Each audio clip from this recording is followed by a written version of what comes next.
Hi friends, welcome back to our channel Rakshin phone. நம்ம சேனலில் பார்த்துட்டு வாங்க, மறந்துடாமல் சப்ஸ்கிரைப் பண்ணுங்கள், பெல் ஐக்கான் ஆல் கிளிக் பண்ணுங்கள். அப்போ தான் நம்ம போகிற வீடியோ ஒன்றுக்குன்னே வரும். நம்ம சேனல் பிடிச்சிருந்தா உங்கள் ஃப்ரெண்ட்ஸுக்கு ஷேர் பண்ணுங்கள். ஃப்ரெண்ட்ஸ், நம்ம சேனலில் இப்போ தான் ஃபஸ்ட் டைம் பார்த்துக்கிட்டு இருக்கீங்க அப்படின்னா மறந்துடாமல் சப்ஸ்கிரைப் பண்ணி வச்சுக்கோங்க. அப்போ தான் நம்ம போடுற வீடியோ ஒன்றுக்குன்னே வரும்.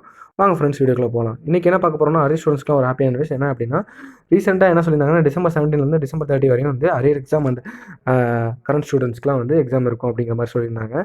ஸோ ஆனால் உயர்கல்வி அமைச்சர் என்ன சொல்லியிருந்தாருன்னா, அரியர் எக்ஸாமை பற்றி நாங்கள் எந்த ஒரு முடிவு எடுக்கல. ஸோ ஜனவரி தான் அதை பற்றி முழு விவரம் சொல்ல முடியும் அப்படிங்கிற மாதிரி சொல்லியிருந்தாங்க. ஸோ அதனால் ஜனவரி 11 பார்த்தீங்க அப்படின்னா கோர்ட் ஹியரிங் வருது, கேஸு. ஸோ அந்த அரியர் கேஸ் வரதுனால அதில் வந்து நமக்கு பாசிட்டிவாக வந்து வந்துட்டால் கூட நமக்கு வந்து மேபி வந்து ஈஸியாக இருக்கும். ஏன்னா 1 இயராக வந்து ஸ்டூடெண்ட்ஸோட லைஃப் வந்து ஸ்பாயிலாக இருக்கும். அவங்க ஸ்டடீஸ்லாம் ஒழுங்காக கான்சன்ட்ரேஷன் பண்ண முடியாமல் இருக்கும். ஸோ அதனால் எக்ஸாம் வந்து ஒழுங்காக அட்டன் பண்ண முடியாது அப்படிங்கிற மாதிரிலாம் நிறைய பேர் ஆர்கியூமெண்ட் பண்ணிக்கிட்டு இருக்காங்க. ஸோ அதனால் மேபி நமக்கு பாசிட்டிவாக தான் வரும் கேஸ் அப்படிங்கிறது சொல்கிறாங்க. ஸோ அதனால் அமைச்சரும் வந்து அதை பற்றி எந்த ஒரு அரியர் எக்ஸாம் வந்து முடிவும் எடுக்கல அப்படின்றாரு.